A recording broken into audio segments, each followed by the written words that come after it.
Hey guys, what's up? Welcome to another episode of Cougar House Garage. Today, Travis and I are installing a zone 6.5 inch lift on my 2014 new to me 4th gen Dodge Cummins. Laramie, black on black package.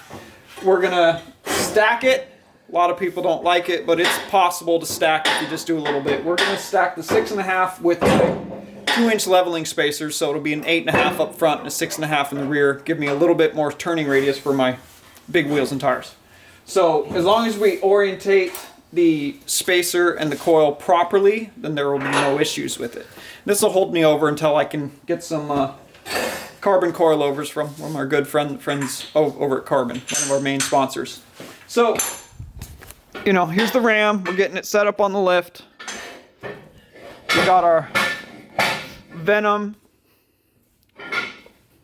Terra Hunter MTs here, 40, 15, 26, and our 2616 KG1 forged wheels. So we're gonna jump right into this, guys, get this on the lift and get started.